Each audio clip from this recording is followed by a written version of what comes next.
Selamat pagi, selamat siang, selamat sore buat adik-adik semuanya. Jumpa lagi di pembelajaran online kita, materi online, materi yang saya rekam melalui rekam layar.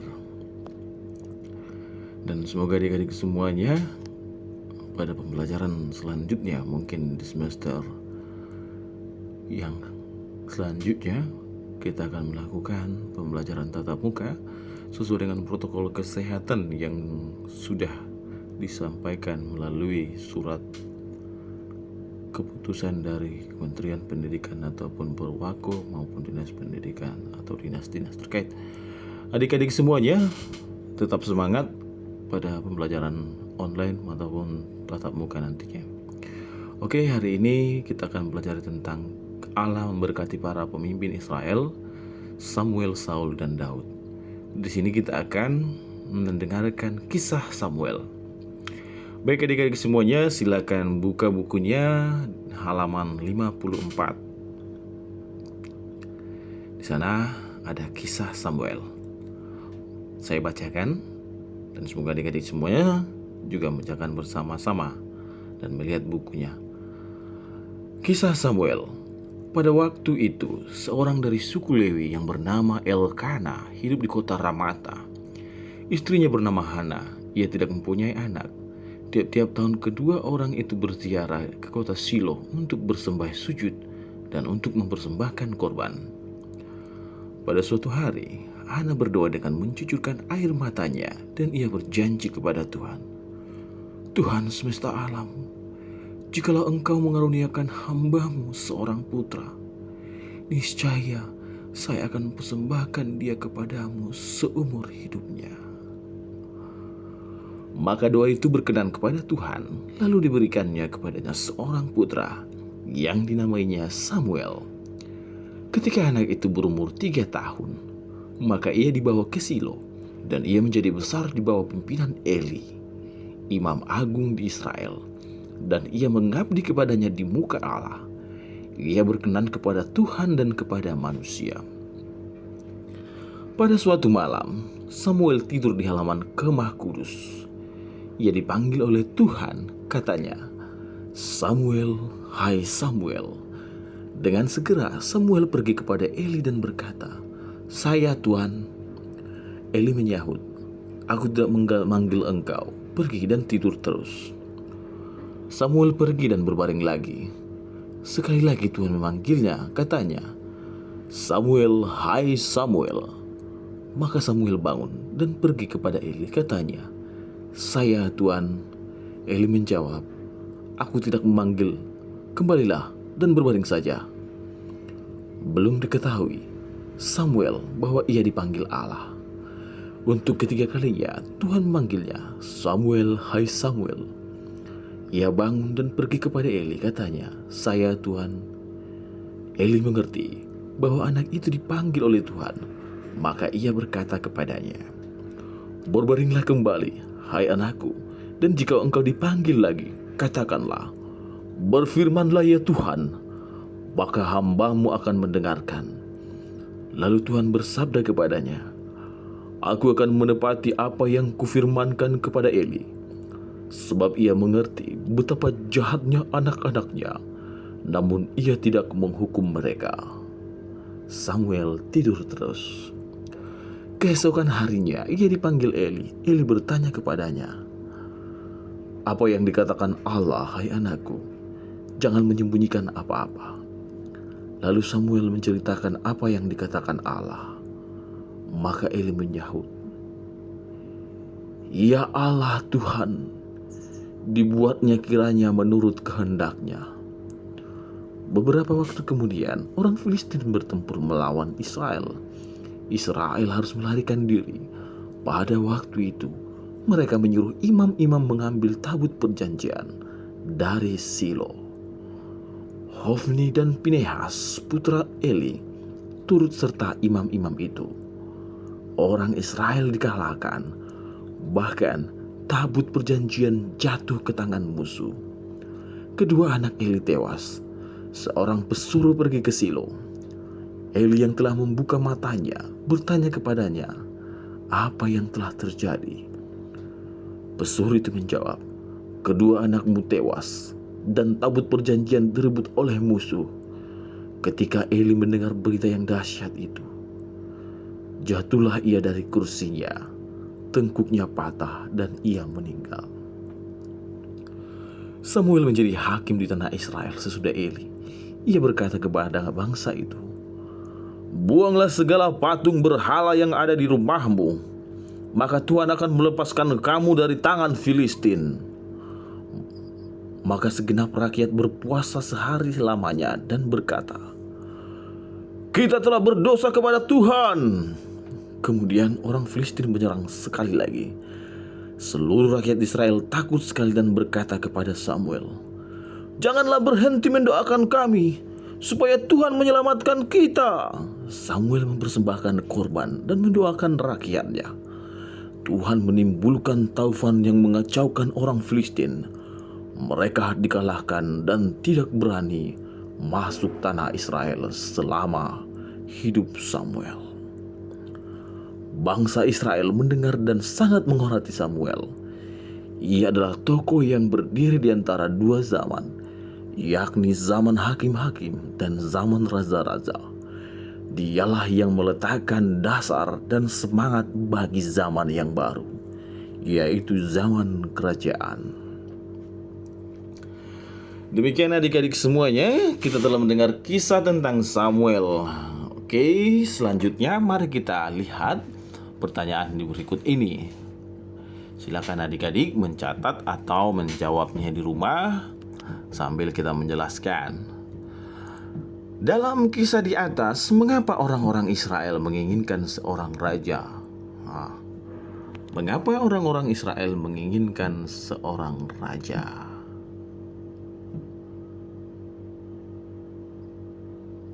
Yang kedua, apa keinginan orang-orang Israel itu sesuai dengan keinginan Samuel? Yang ketiga, apa yang bisa kamu teladani dari Samuel? Ini pertanyaan, silakan dijawab. Nanti saya akan jelaskan sesuai dengan pertanyaannya. Adik-adik semuanya, kita baca peneguhan ini ya. Bangsa Israel ingin memiliki raja seperti bangsa-bangsa lain di sekitarnya. Jadi, mengapa orang-orang Israel menginginkan seorang raja? Karena bangsa Israel melihat bangsa-bangsa di sekelilingnya, di daerah sekitarnya memiliki raja. Maka mereka pun menginginkan agar mereka juga dipimpin seorang raja, bukan lagi seorang hakim. Lalu, mereka yakin bahwa di bawah pimpinan seorang raja akan menjadi bangsa yang kuat. Apakah keinginan orang Israel dipenuhi oleh Samuel? Samuel tidak sependapat dengan mereka. Samuel berkeyakinan bahwa raja tidak sesuai dengan ajaran agama mereka. Satu-satunya raja Israel adalah Allah. Jadi walaupun demikian, akhirnya Samuel mengabulkan tuntutan mereka. Mengapa? Mengapa Samuel mengabulkan tuntutan mereka? Ada yang tahu? Nah, nanti ini bisa ditanya orang tuanya atau dicari dibaca buku-bukunya. Mengapa Samuel akhirnya mengabulkan permintaan bangsa Israel, sekalipun permintaan bangsa Israel itu sebenarnya tidak sependapat dengan Samuel.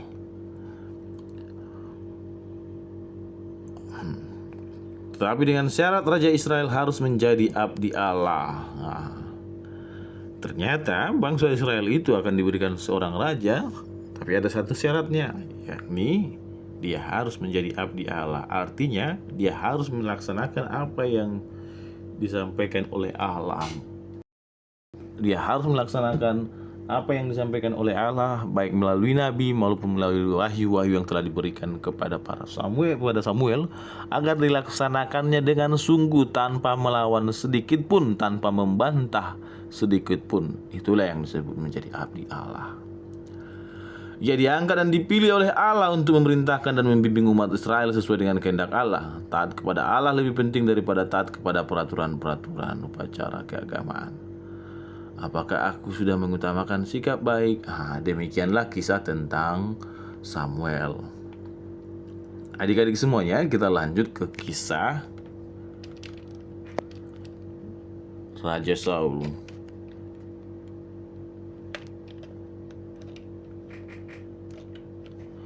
Oke, kisah Raja Saul. Ketika Samuel sampai pada masa tuanya, anak-anaknya diangkat menjadi hakim di Israel. Tetapi mereka tidak menempuh jalan ayahnya. Mereka korupsi dan berlaku tidak adil. Oleh sebab itu orang tua berkata kepada Samuel, "Berikanlah kepada kami seorang raja seperti bangsa-bangsa lain." Nah, permintaan itu tidak berikan kepada Samuel. Ia berdoa kepada Tuhan. Tuhan bersabda kepadanya, "Buatlah menurut keinginan rakyat, karena mereka tidak membuang engkau melainkan aku, sehingga aku tidak lagi diakui sebagai raja oleh mereka. Tetapi serahkanlah semua hak raja kepada mereka." Samuel mengumpulkan rakyat, tetapi mereka tidak mendengarkannya dan berteriak, "Berilah kami seorang raja." Pada waktu itu, hiduplah di tanah Benyamin seorang yang bernama Saul. Di seluruh Israel, tiada seorang pun yang seelok rupanya. Pada suatu hari, ketika beberapa ekor keledai betina kepunyaan ayahnya hilang, Saul bersama-sama dengan beberapa hamba mencari-cari binatang yang itu. Mereka sampai di kota Rama, tempat kediaman Samuel. Ketika Samuel melihat Saul, maka Tuhan bersabda kepadanya, "Inilah orang yang akan menjadi merajai umatku." Samuel berkata kepada Saul, "Jangan bersusah hati karena keledaimu sudah terdapat." Keesokan harinya diambillah oleh Samuel sebuah tanduk yang berisi minyak. Dicurahkannya minyak itu kepada kepala Saul. Diciumnya, lalu berkata kepadanya, "Demikianlah engkau diurapi Allah menjadi raja umat warisannya." Lalu Saul pergi.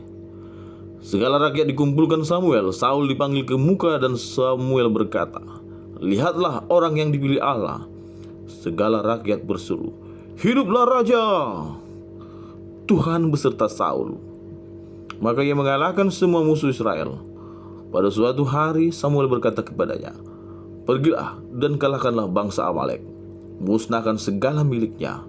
Saul mengalahkan bangsa Amalek. Domba dan sapi yang terbaik diambilnya, tetapi segala yang buruk dan tidak berharga dibunuhnya. Lalu didirikannya suatu gapura kemenangan bagi dirinya.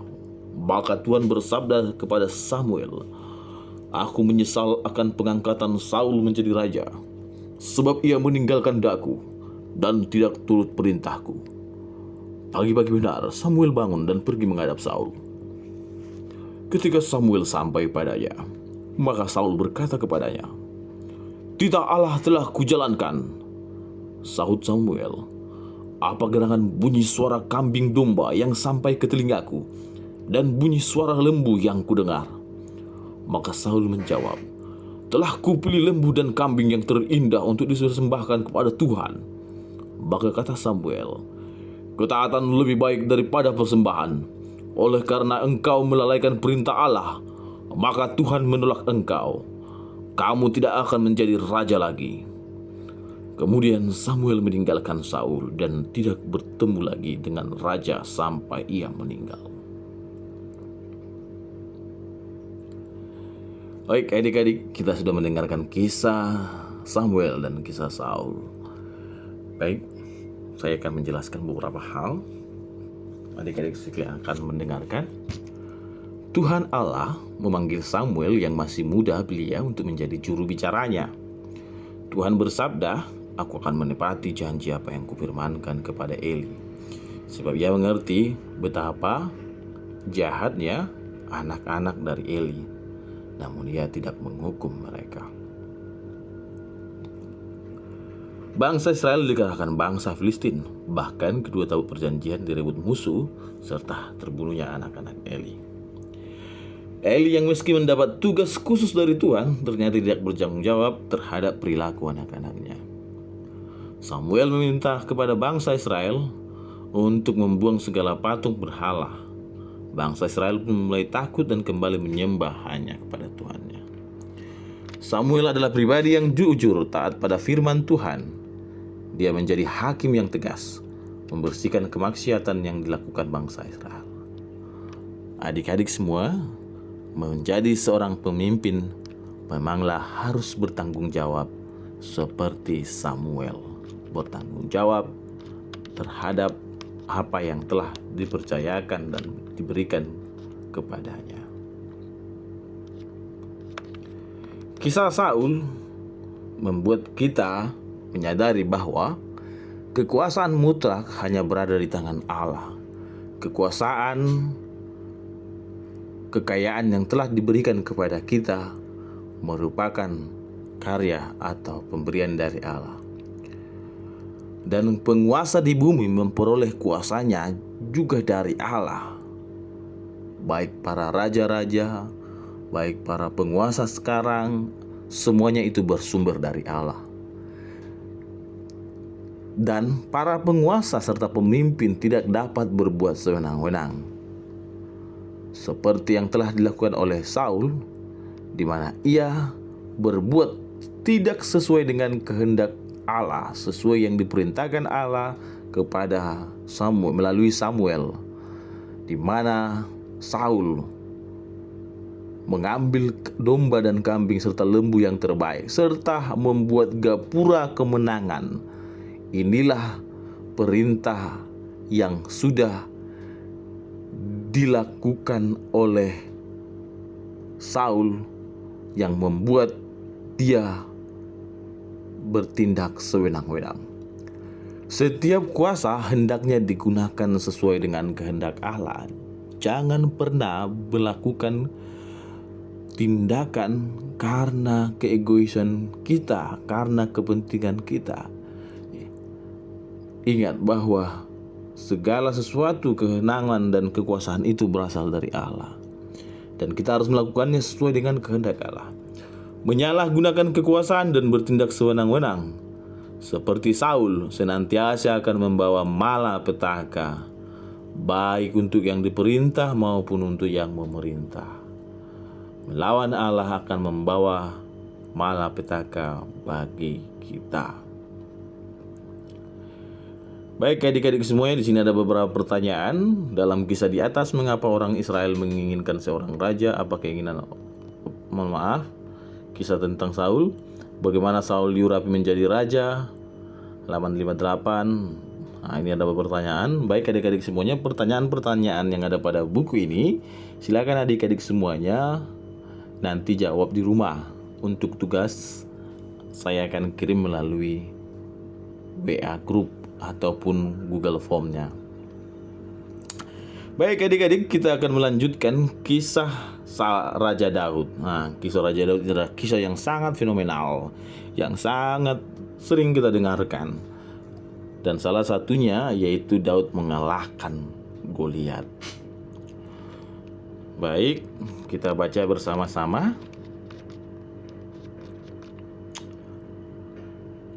Pada suatu hari, Tuhan bersabda kepada Samuel, "Isilah minyak zaitun dalam tanduk dan pergilah kepada Isai di kota Bethlehem, karena telah kupilih salah seorang anaknya supaya menjadi raja, menggantikan Saul. Undanglah Isai bersama dengan anak-anaknya, supaya mereka menghadiri suatu kenduri persembahan. Aku akan menunjukkan kepadamu siapa yang harus kau urapi." Samuel berbuat menurut firman Allah. Ketika ia memandang anak sulung Isai, disangkanya dialah yang dipilih. Tetapi Tuhan bersabda kepadanya, "Janganlah menghargai tubuh yang besar. Bukan pilihanku orang itu. Tidak kupandang lahir seseorang, melainkan batinnya." Anak-anak Isai lain dihadapkan kepada Samuel. Tetapi Samuel berkata kepada Isai, "Tidak ada yang dipilih Allah. Apakah ini sekalian putramu?" Sahut Isai, "Tinggal yang bungsu, Daud namanya. Sekarang ini dia mengembalakan domba." Samuel berkata, "Suruhlah memanggil dia." Ketika Daud menghadap Samuel, Tuhan bersabda kepada Samuel, "Inilah dia." Samuel mengambil tanduk berisi minyak, lalu Daud diurapinya di hadapan kakak-kakaknya. Dan roh Allah turun ke atas Daud. Sementara itu roh Allah telah meninggalkan Saul dan roh jahat menganiayanya. Seorang hamba Saul berkata kepadanya, "Kami akan mencarikan seorang yang dapat menghibur hati raja dengan memetik kecapi." Raja menyetujui. Seorang hamba berkata, "Saya kenal seorang anak Kisai di kota Bethlehem yang pandai bermain kecapi. Ia seorang pahlawan perkasa, elok rupanya, dan Tuhan ada sertanya." Daud disuruh masuk istana. Daud dikasihi Saul, maka dia diangkat menjadi juru senjatanya. Apabila kedukaan datang atas diri Saul, Daud memetik kecapinya, dan seketika itu juga roh jahat meninggalkan Saul. Pada suatu ketika terjadilah peperangan antara orang Filistin dan orang Israel. Dengan penuh kebencian, orang Filistin mengumpulkan tentaranya hendak melawan Israel. Kedua tentara Filistin dan Israel memasang kemahnya di atas dua buah bukit bersebelahan. Di antara kedua musuh itu terdapat suatu lembah. Tiba-tiba keluarlah dari kemah antara tentara Filistin seorang pendekar, Goliat namanya.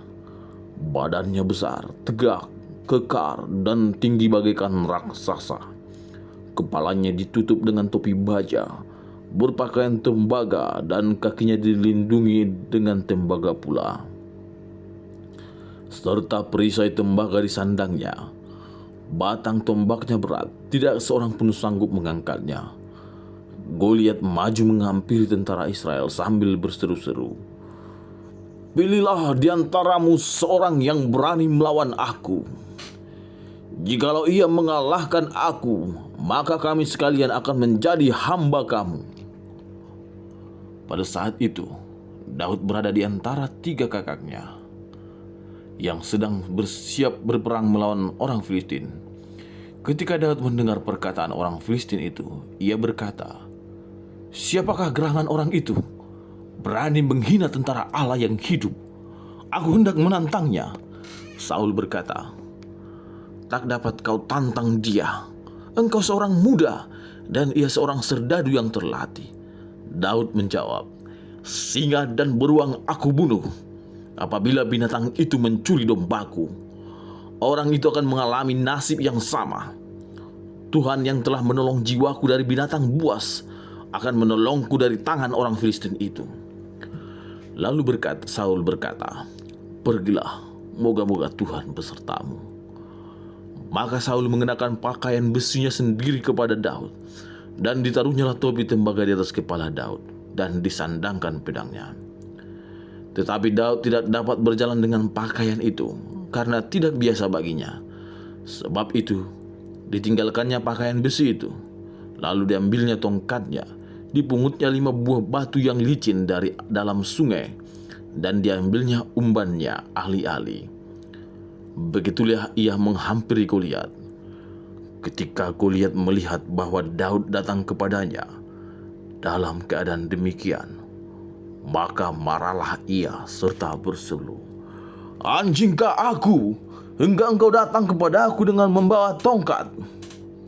Akan tetapi, kemarilah, supaya dagingmu kuberikan kepada burung-burung dan kepada binatang di padang." Daud menjawab, "Engkau datang kepadaku dengan pedang, tombak, dan perisai. Aku ini datang atas nama Allah bala tentara Israel yang telah kau hinakan itu. Hari ini juga seluruh dunia akan mengetahui bahwa Tuhan Allah ada."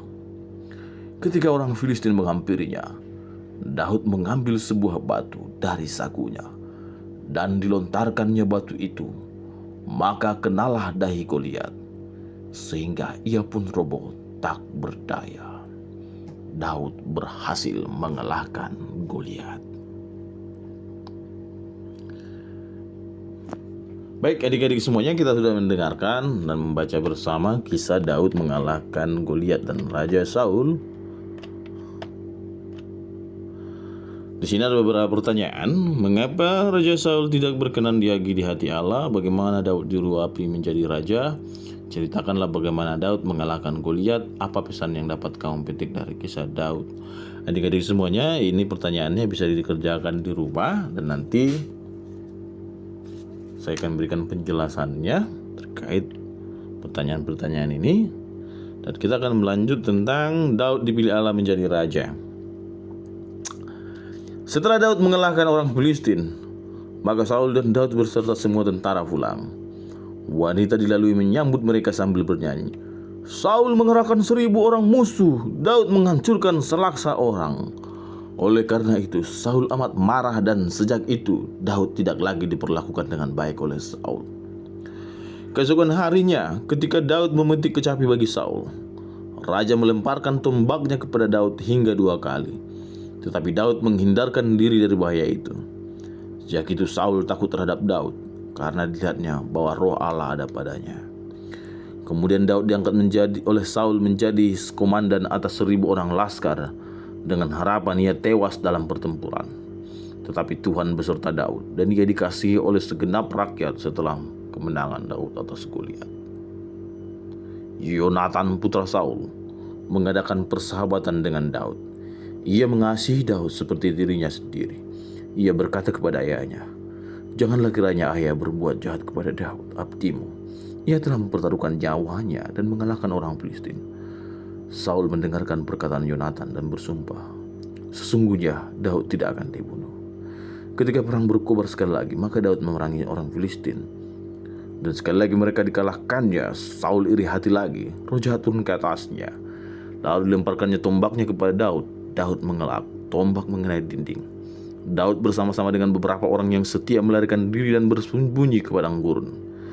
Yonatan meminta diri kepadanya dan menangis, katanya, Pergilah dengan selamat, apa yang telah kujanjikan atas nama Tuhan tetap ada untuk selama-lamanya. Karena dikejar oleh Saul, maka Daud lari dan bersembunyi di pegunungan En-Gedi. Saul mengepalai 3.000 orang serdadu untuk mencarinya. Saul masuk suatu gua untuk beristirahat. Di dalam gua yang sama pula Daud bersembunyi dengan orang-orang mereka. Mereka berkata kepada Daud, Pada hari ini juga seterumu sudah diserahkan kepadamu. Saud Daud, Janganlah kau angkat tanganmu terhadap orang yang diurapi Allah. Dengan diam-diam Daud memotong ujung pancung mantul Saul, lalu ia pergi.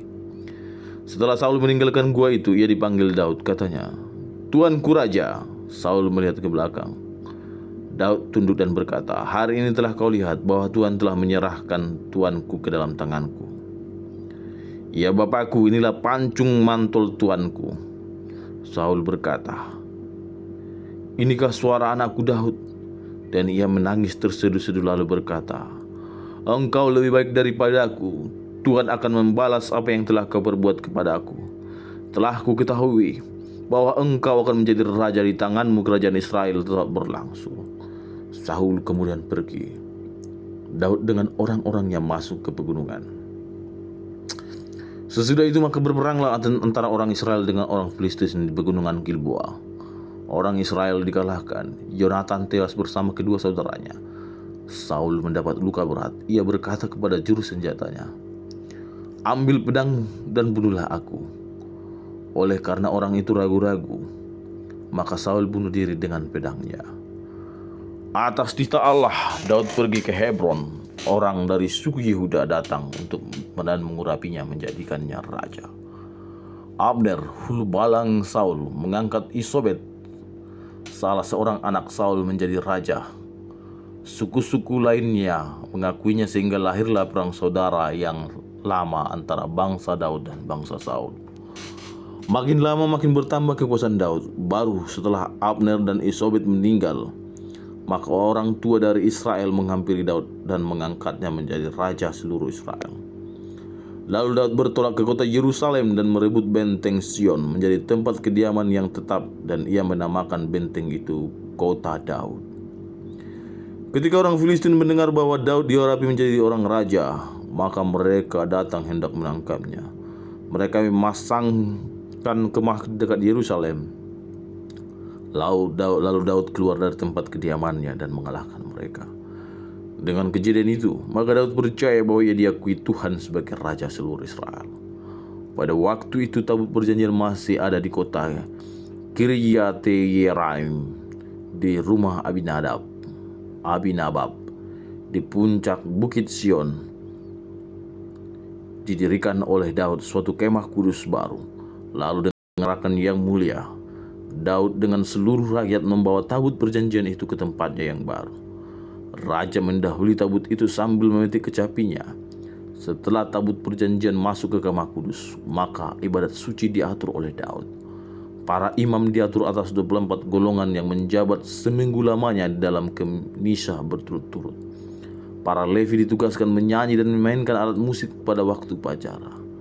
Lagu-lagu itu dinamakan Mazmur. Baik adik-adik semuanya, kita sudah mendengarkan bersama-sama kisah Daud diangkat menjadi raja. Di sini ada beberapa pertanyaan, silakan dijawab di rumah. Mengapa Saul berusaha membunuh Daud? Bagaimana sikap Daud menghadapi kebencian Saul?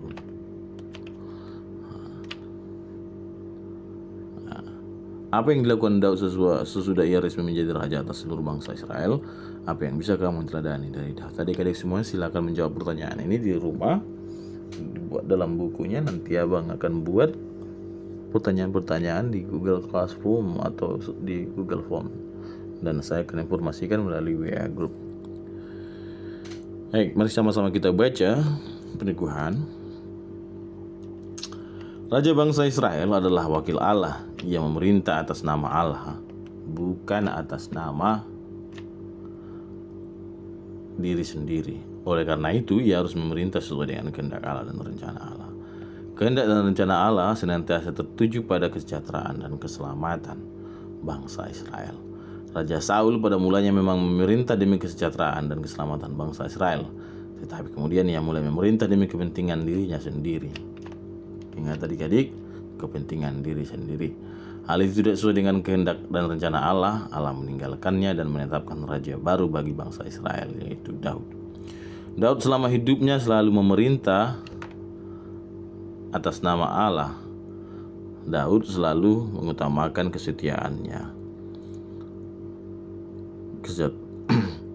Sebenarnya setiap pemimpin harus selalu menyadari bahwa kekuasaan yang dimilikinya berasal dari Allah.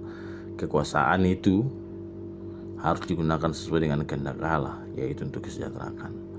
Apakah kita semua telah memiliki sikap jujur dan bertanggung jawab? Nah, ini untuk refleksi adik-adik semuanya.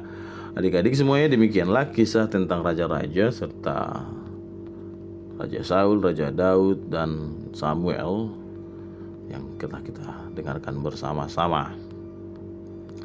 Untuk pertanyaan-pertanyaan silakan dijawab di rumah.